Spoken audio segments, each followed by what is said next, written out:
SprintCarUnlimited.com's Jeremy Elliott with Sportsnaut's Matt Weaver. We're coming to you from night 2 at Volusia Speedway Park.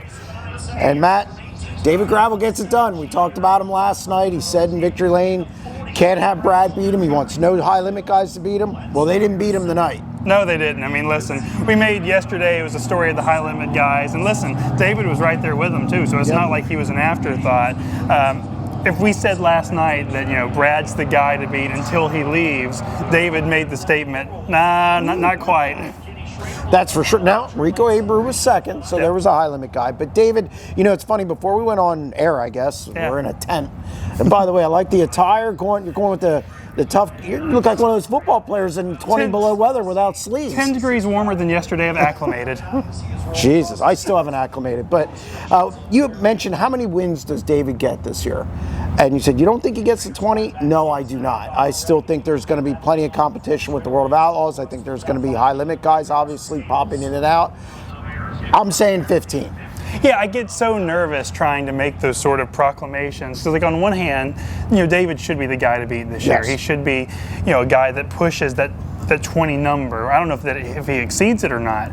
But anytime that you say, yeah, David's going to win 20 to 25 races, you're disrespecting a lot of people, and it's going to be your butt that's on the line whenever that doesn't happen or someone else goes and challenges for him. But man, I see that team, and I know it's Volusia, and they're really good on big tracks in general. But gosh, to me, I'm setting the bar at 20 wins, whether that's right or wrong. Well, look, he has 15 top 5 finishes here straight. So this is a place where he's always going to do well. He's going to be in the top 5. He's going to be contending for wins. And really, the other guys are going to have to pick up the pace, so they're going to leave here pretty far behind in the point standings. Yeah, for sure. Listen, that's there's not even just the win number for David and Todd in big game. It's just they've got the entire package. They're good in clean air. They're good in traffic. That was certainly the case today. He's super consistent.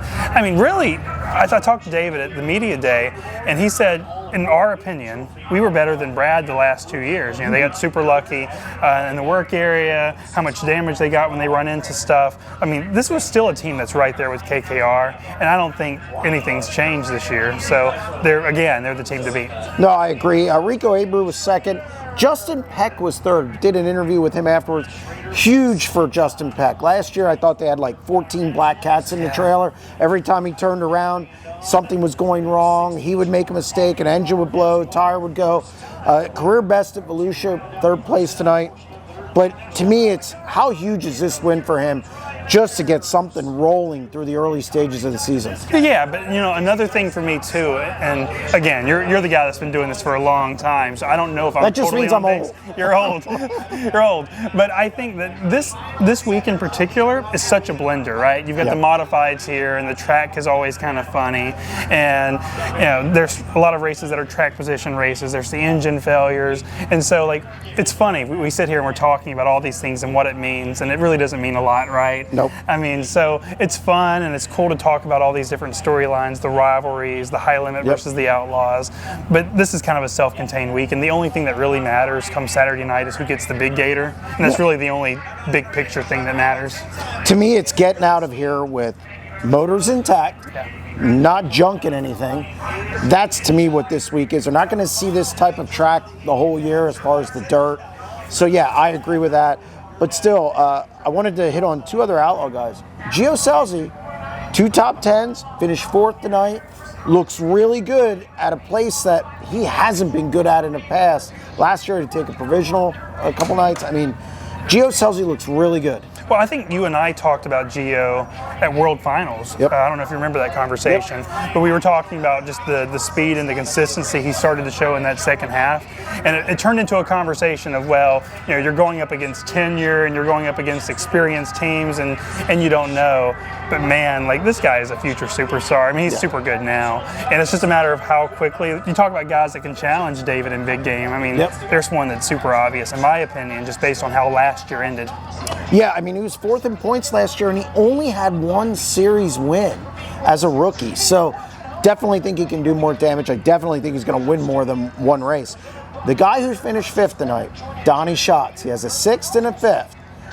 Look out. If he all he needs is a consistent week out of here, that team gets rolling, look out for Donny Schatz this year. I think he's going to be better than he's been the last 2 or 3 years. Passed a lot of cars to get there too. I don't know the exact number, but I mean he looked like Donny Schatz of old, just in terms of the racecraft and being able to navigate through. And listen, he said that a lot of this stuff with the engine, it's not about power or anything like that. It's about the feel he has and the way that he gets on throttle, the way that he can navigate traffic.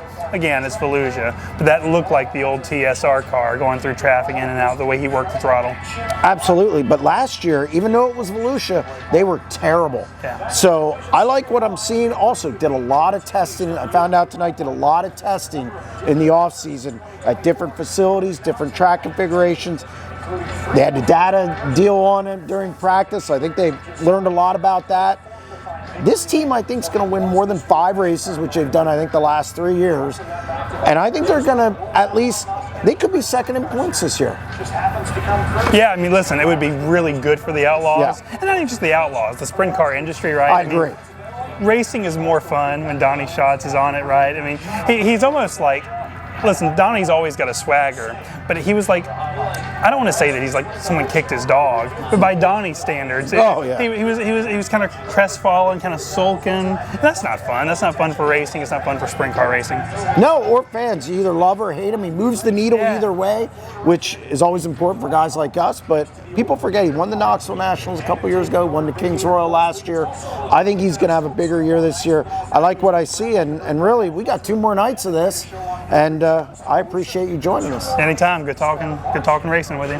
SprintCarLimited.com's Jeremy Elliott. Sportsnaut's Matt Weaver. Got night 3 tomorrow. Stay tuned.